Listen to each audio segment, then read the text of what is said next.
Trigger warning, this episode covers domestic violence and includes a brief personal account. Welcome to the BoyFriends podcast, where we help you find your circle. And your man. I'm Jarrod D. King, and we're back. It's been a while.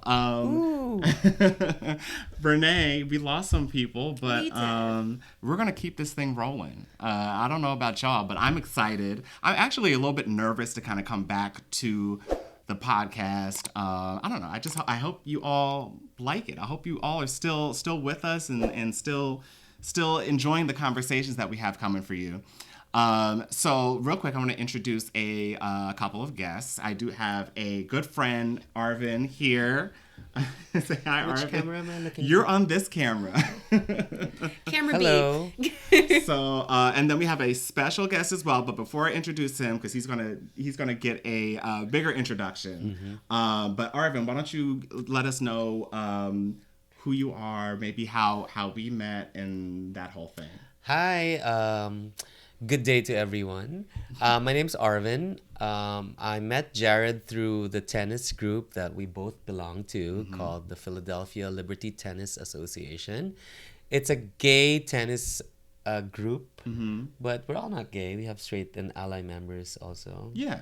Allies. And we met last year in a grass court event in Germantown. If you I think if that you was our remember first that. time. Yeah. I think that was the first time we met. So we play tennis and we hang out. We have a group of friends, and I just moved here last year. So tennis was like our meeting point. Yeah.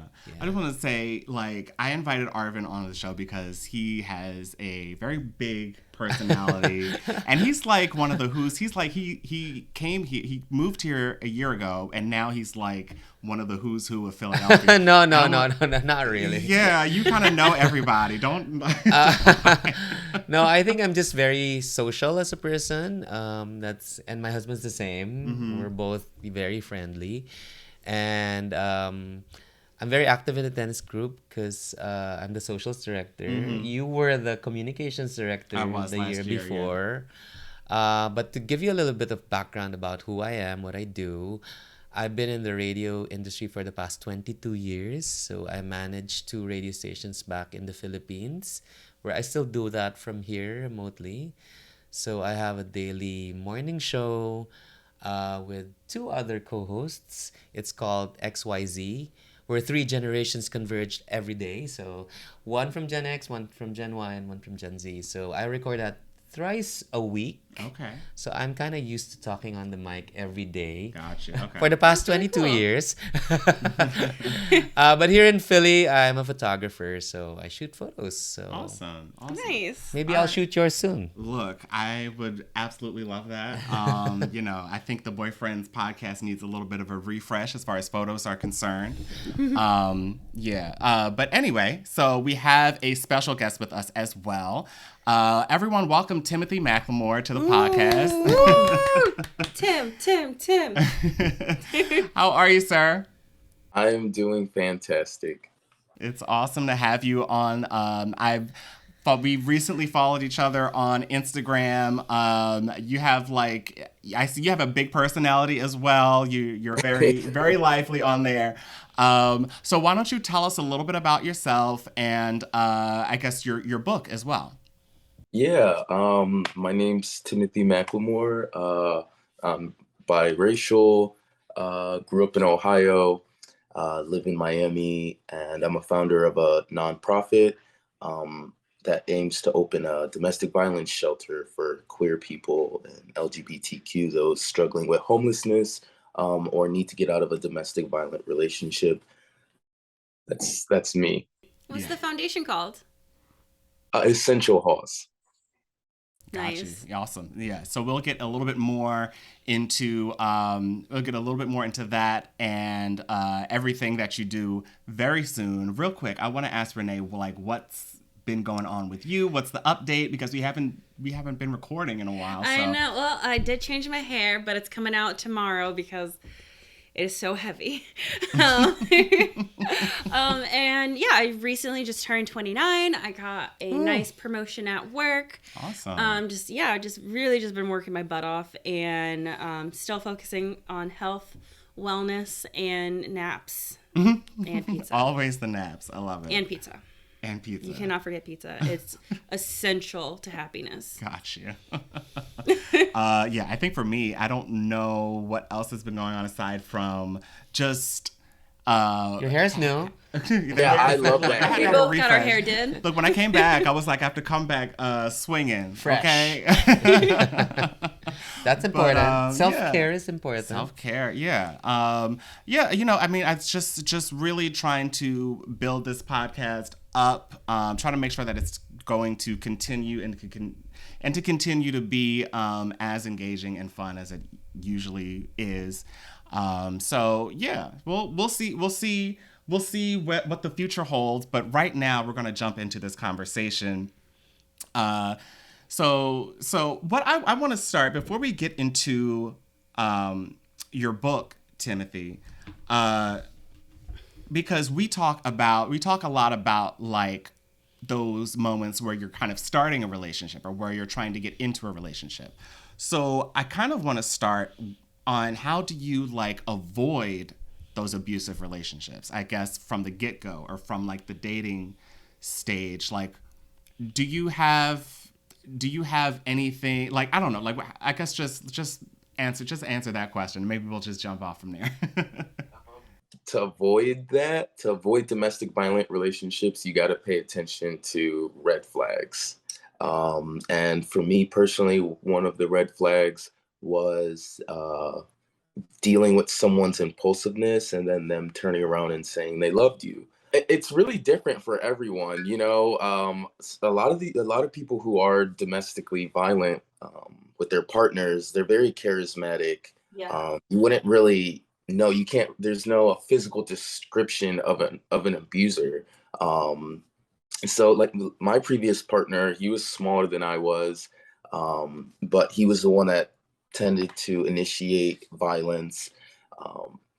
So yeah, it really, you know, some people, when the cops would come, they just have question marks and they look at me and be like, look at you and look at him. Like, you're 6'2", this guy's like 5'7". Like, what's, you know, and I would say, hey, look, I'm not afraid of him. I just don't like to fight people that I love. You know, that's just a boundary I'm not willing to cross. I just don't think that's a happy relationship. So yeah.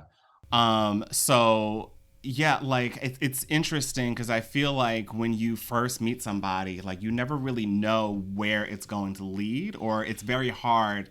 Like you said, you have to pay attention to those red flags, and I don't think you really know what the red flags are unless you have some experience or you have some like dating or relationship experience. And so it's like it's tough because you almost have to deal with it in order to know what to avoid, you know, and that's, I don't know, it's kind of a sad thing. I also want to add that, you know, like a lot of us in the gay community, sometimes we tend to be hopeless romantics, and things can, you know, escalate really fast because, you know what you want, I know what I want, well, let's just do it.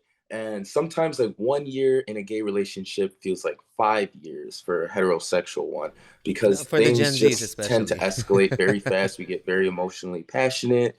And then we also treat each other like we're disposable sometimes, or I can always find someone else. Or so I really feel like we need to create new community dating standards, if you will, take more time with ourselves and our relationship that we're in. Rushing stuff is a big red flag. Yes, for sure. Like I was in an abusive relationship before, and so it's funny because whenever Jarrod and I would like talk in the past about red flags, I always feel like we would get kind of like eye rolled because I'm like, listen, we have these red flags for a reason. And one of my biggest one that I just, because I've had a few abusive people in my life, whether it be a romantic partnership, a familiar one. It's love bombing for me. If they come in extremely strong and tend to, worship me as in some way. It's like I feel like they then almost weaponize it in some way. Like, I treat you so well, and then blah blah blah, and then like you kind of like you're like, well, then what did I do? Because like I was worshipped before, and like he really like showed how much he cared before, but now he's doing the opposite. And luckily, I did not last very long, because, you know, like I said, I'd had like some experience in the past, even before the romantic relationship with abuse. And so I was like, you know, no, I'm great. I'm good. I see where this is going, and I'm all set. Yeah. Well, I'm sorry you went through that. And thanks for sharing with me. I won't lie, when other people come out with their experiences, it sounds horrible, but I feel less alone, I guess.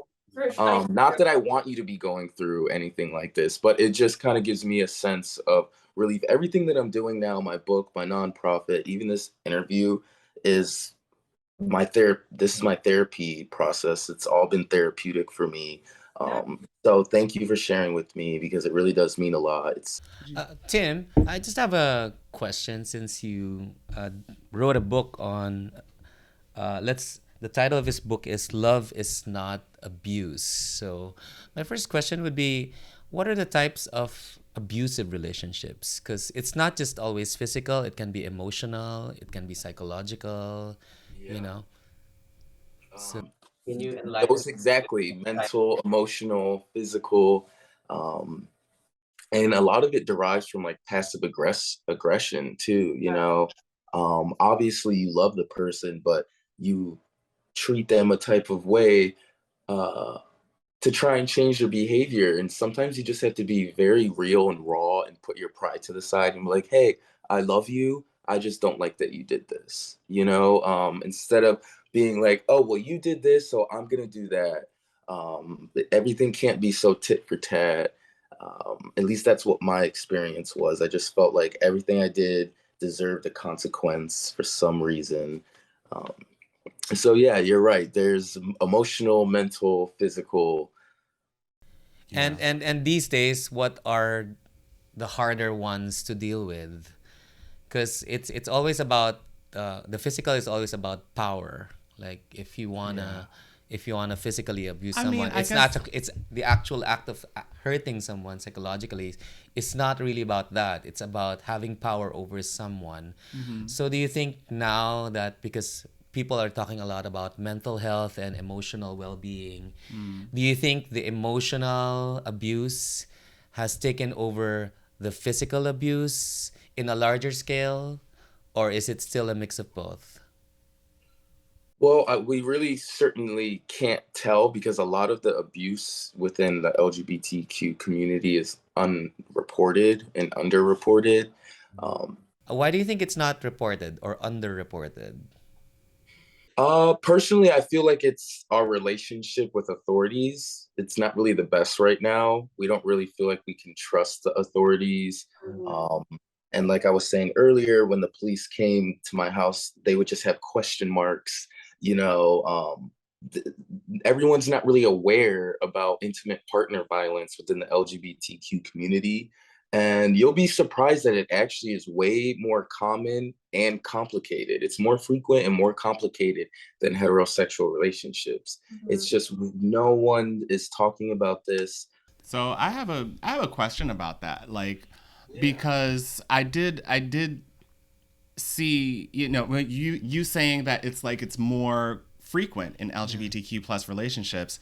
Is that because technically it's more, I mean, I guess we're talking more like same sex? Is it because it's just like you feel like you're kind of physically on the same level, and so there's like, I wonder what the mentality is behind that. Is that kind of part of the idea, or Well, from my experience, I did feel like my partner it didn't feel collaborative. Sometimes it felt competitive. There was times where I would sit there and say, well, why is he asking me, or why is he worried about that? It kind of felt like he was always trying to be better than me in a sense. So maybe sometimes when same sex or dating, there could be a sort of unspoken competition. I always notice, and I mean, this might be a little bit off topic, but I feel like usually when I'm in a not like a dating situation or something, like there is always a little bit of a power struggle. And I wonder, I feel like that's, can you relate? No, honestly, I Because he also has all the power. That's what that's about. I also don't agree that sometimes rushing it is bad, because me and my husband never dated. We lived together since day one. I think you just have to find the same values in the same person that you're looking for. So, and luckily we found it in each other. Okay. And But what I about don't really like, think there's a formula in finding someone who will or not abuse you. I guess you're right, Tim. Naming the red flags is a very wise way to know if someone has. And it's really not that hard to figure out these days. I mean, uh, even in our tennis group, you would instantly figure out who you will get along with or not, right? Just by I playing tennis in a day there with are some, I them. mean, there Yeah. are some people that you could absolutely figure out. Like, Yeah, you can yeah. absolutely figure that out. There are But definitely those people though who like have a really good mask on. I You think it know? also helps, which is actually my question to you, Tim, because you said that it's more common in the gay sphere, the abusive relationships, but makes me think, because gay people are mostly expressive and judgmental. Excuse my adjectives. So we're very good in looking through the person, which makes me wonder what are those. And you gave a good point there. There are people who don't show their real selves, so it's kind of so what are you asking? Like, conflicting how do to you me. see? What layers do you need to decipher to figure out if someone is abusive? Um, to be honest, I can't tell you that answer. I guess it would just have to be like one of those live and learn type of things. Um, but I definitely don't want people running out being scared, like, oh my God, is he abusive? Is he abusive? Like I said, I'll capitalize on with my situation. My partner was very impulsive, very impulsive. So for me, that's a red flag. At the second he's upset, could be something small, something big. He would break something, slam something, yell, scream, shout, like completely change his demeanor. Yeah. So to me, in hindsight, that should have been a red flag. I mean, the first time he told me he loved me, he like stole my car, my wallet, keys, Oh my Oh and gosh. no. left me on the street. And I was walking, and he came back like 20 minutes later. And he's like, "Get in the car," and I get in the back seat. It's my car, by the way. I get in the back seat, and I'm like looking at him through the rear view window, mirror. I said window. We're looking at each other through the rear view mirror, and he's kind of like, "I'm sorry I did all this. It's just because I loved you. I love you." And I'm kind of like looking at him from the back seat, and I'm very emotionally confused, Mm-hmm. extremely, because I did have feelings for him. Um, Even to this day, I genuinely feel like we could have worked. I just had to choose myself because he wasn't changing. Um, so yeah, I feel like that was another red flag. Just something that's completely out of character and impulsive. I Hmm. feel like that should be a good sign for you there. So I want to talk about your book. You again, Love is Not Abuse. So what is the message behind the title, and what do you hope to share with the LGBTQ community, and why did you write it? Yeah, well, I wrote it because after I got out of my domestic violent relationship, I really wanted to raise awareness and educate other people. When we split, I told him I was going to do all this. I said, I'm starting a nonprofit, I'm writing a book, and I'm going to make sure people don't end up with people like you. Um, and the biggest goal here is to provide a roadmap of hope for people who are in these situations. Um, and just to let them know that there's a way out, that they can get out, because I really felt stuck. Literally, the police told me since he had a toothbrush at my house for more than 2 weeks, he legally lived there. I would have to have gone through this whole eviction process in order to get him out. And you know, he ate that up. He loved knowing that. He loved knowing that there was some power there, that he wasn't going anywhere. He had no issues reminding me of it. So What was yeah, his I really reaction? wanted this book kind of is setting me free and also educating other people, raising awareness. Gotcha. What was his reaction to you telling him that you were going to do all these things and write the book and put the story out there? He, even like a couple months ago, I think he had saw me on, I was on the news, and he like texted me. He's like, you think what you're doing is something, everything you're doing is shit. You're not doing shit. You're not gonna make a change. Um, and I won't lie, I called him like 2 days later and I told him, hey, I feel very unmotivated right now, because what you said is really getting to me, and I hate that it's getting to me. But it bothered me. It really did, because when you have those creative blocks, and you know, when you're going through your imposter syndrome and you're just feeling down on yourself, like, oh, I'm never gonna get this done. I'm not gonna complete this. That him telling me that didn't help. Yeah. So I've kind of just completely cut all ties. We were communicating a little bit when he finished his like anger management classes. Um, So he did seek help. huh? He did seek help. Well, he had no choice. The judge ordered him to. Oh, okay. So it went that far Yeah. that cases were filed. Yeah. Okay. So, quick question: like, how long ago did you guys break up? If you don't mind me asking. This is like a little over a year and a half. It's still kind of fresh. Right. So Okay, got you. All right. And are you dating someone now? yeah, I am. Okay. Good. So we got that it's a bigger issue in the LGBTQ community, but who in the LGBTQ community is most at risk Yeah. for an abusive or physically abusive relationship? Okay. Blacks, transgenders, and this one took me off guard. Bisexuals. Bisexuals are some of the most That does not catch me abused. off guard whatsoever. The jealousy must be so real. Tell me more about that, please. Like, enlighten me. It doesn't surprise me. I mean, like, there's, I think that there is some sort of security almost when it comes to hetero or same-sex relationships, especially when they're not bisexual.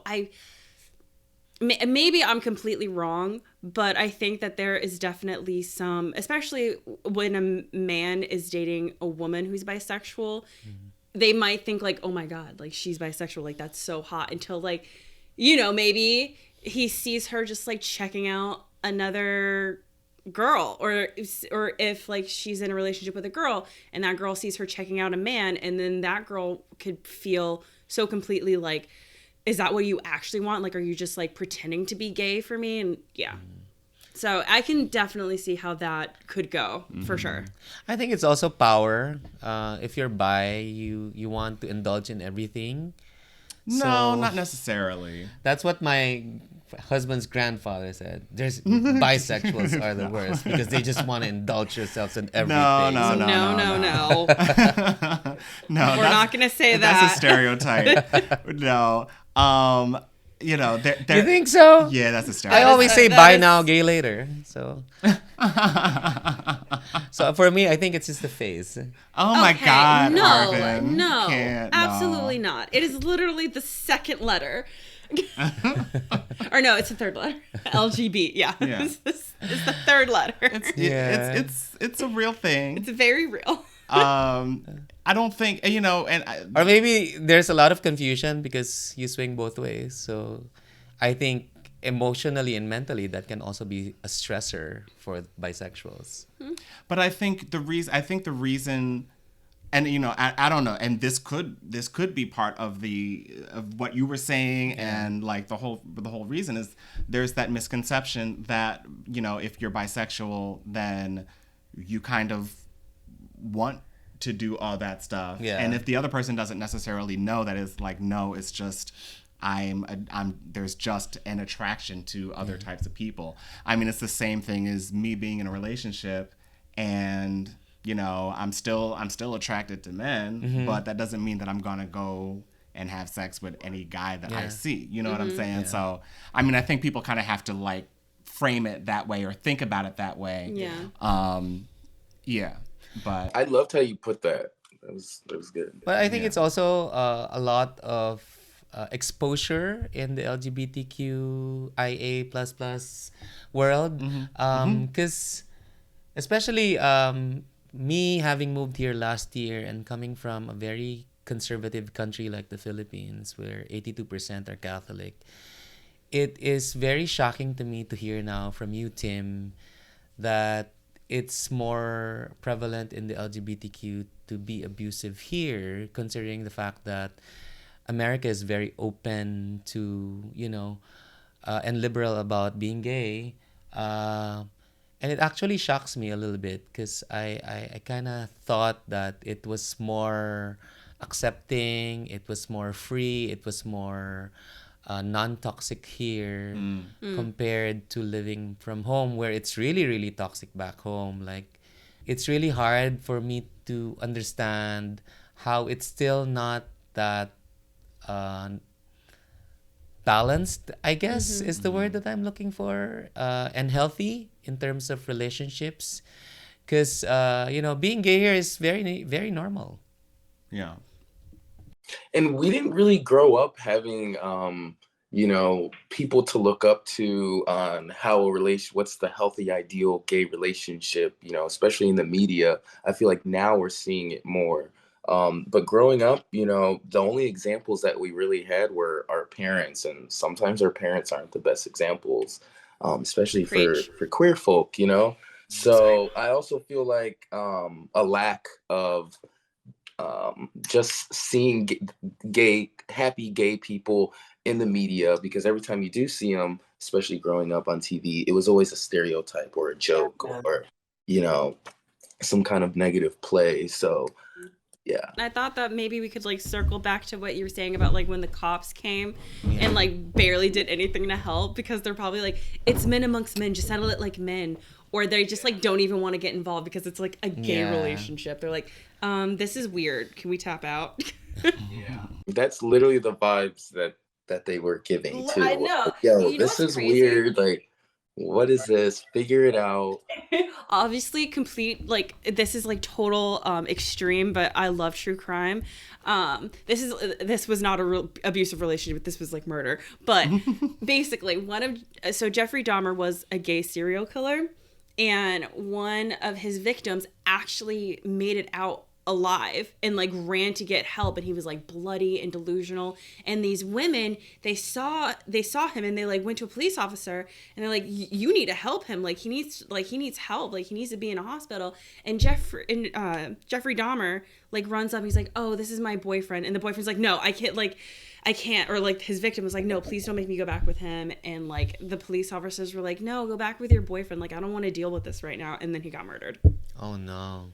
That is crazy. That gave me goosebumps. Not exactly abuse, but it is like exactly kind of what I kind of thought of when you said that. Like, because when you said that the cops didn't really do anything, because they're like, this is like a gay relationship. Like, what am I supposed to do with this? I don't know. Like, usually cops just like take the woman's side, which is so terrible because men in heterosexual relationships also face abuse. Yeah. But they'll take like the woman's the lesser, the one who looks more vulnerable. They'll take their side. Like, well, like you guys should just figure it out, or and stuff like that. Like, especially when you're both men, they're just like, be men about it. So hit him back or something. So who do you run to if you don't trust the police, or like you said, the police hardly responded in a way that you would wanted them to be? So what are the options if you're in a gay abusive relationship, physically battered? Who do you call to? Who do you run to? Well, I'm hoping and praying by the end of this year, you will be able to call me and we'll take you in at my shelter. Because when I was in my situation, I did not have anywhere to go.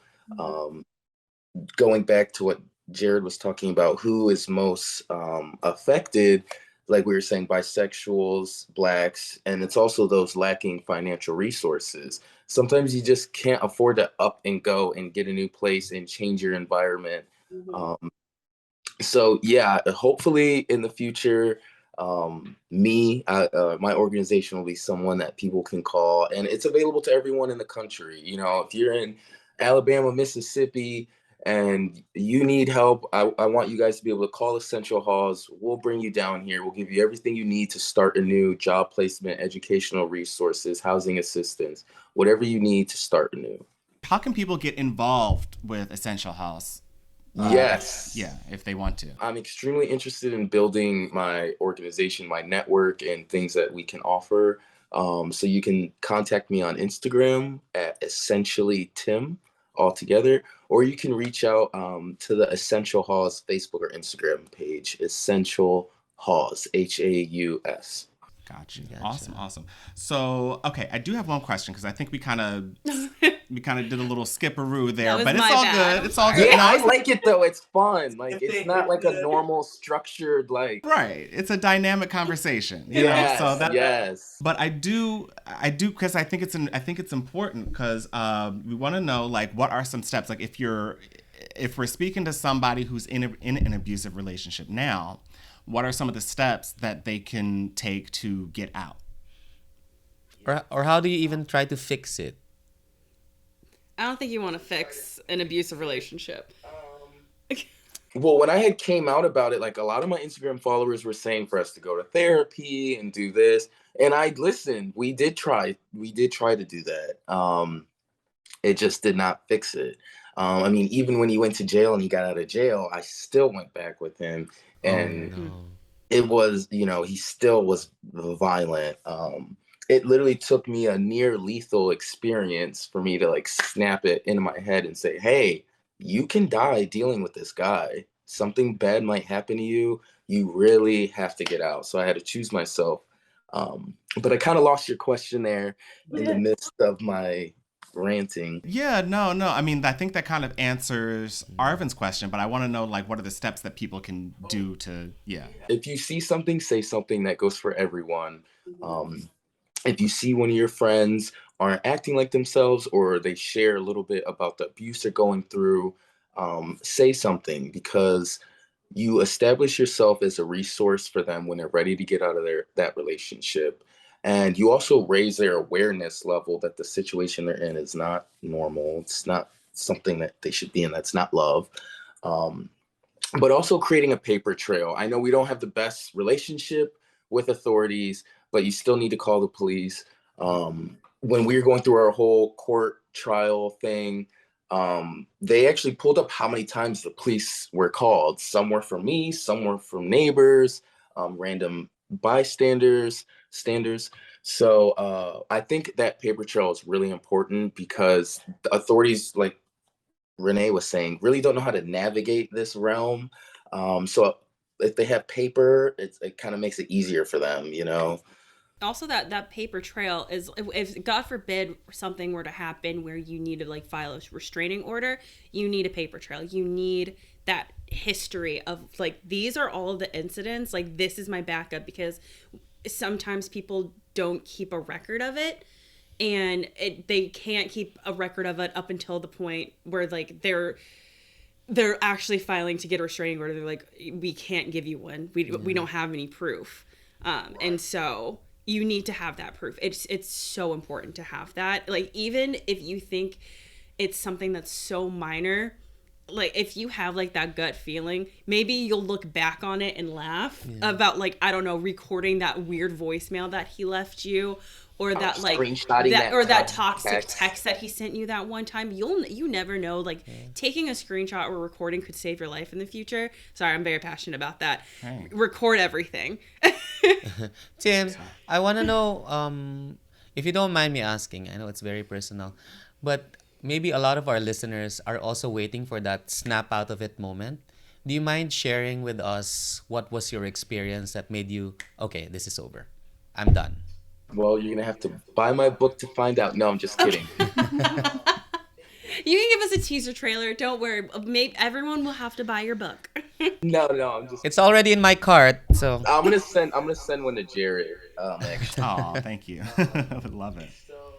Yeah, we I got to get into it. So I got to get into it. Hey. So we were leaving a friend's party or house warming party, and he had this thing, like, when we were in arguments, when I was driving, like, he would tend to like just strike me. He would just like hit me in my face when I'm most vulnerable. And that day he struck me in my face while we were on the freeway. He struck me in my face, and then he like grabbed the steering wheel like really hard, and like the car almost hit the car that was on the right of me, on the right side, this golden car.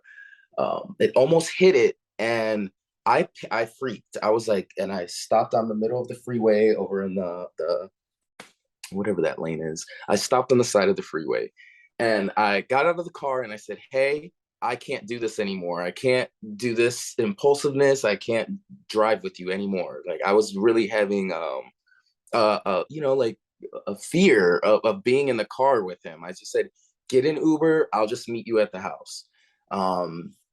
From there, he just started like, grabbing me on my shoulders, and he was like trying to push me off of the ledge of this freeway. This is not a regular freeway that's ground level. This is a highway. This is one of the freeways that are in the air. So I'm looking back like over this ledge, and I look at him and I'm like, "Yo, are you trying to kill me?" And he just like lets go, and he starts burst crying. He's like, "No, I'm not trying to kill you. I love you. Why would I do that?" And I'm just in my mind, I'm like, "Yo, I have to go because I can die. I can die one day dealing with him." Like, he's trying to push me off of a ledge of a freeway, and then I ask him if he's trying to kill me, and he's just like, "No." And it just seemed too it seemed like he didn't even have control of whatever he was doing. That's what it felt like. So, and I didn't want to be one of those people that passed away. I'm doing a walk in the next couple of weeks with queer individuals who have died from domestic violence. We're gonna like print their faces out. I'm literally about to cry. I don't want to cry. Aw. Where's the walk gonna be held? It's gonna be in Miami. I'm like still organizing it. I'm working with like my mentor, to get like everything printed with everyone's faces. I've been doing some research. So the story you were sharing with me, Renee, I actually want to look into that because he could be someone that everyone could see on a board. There is a couple though that are very, you like true crime. There's some that are on like Crime Watch Daily.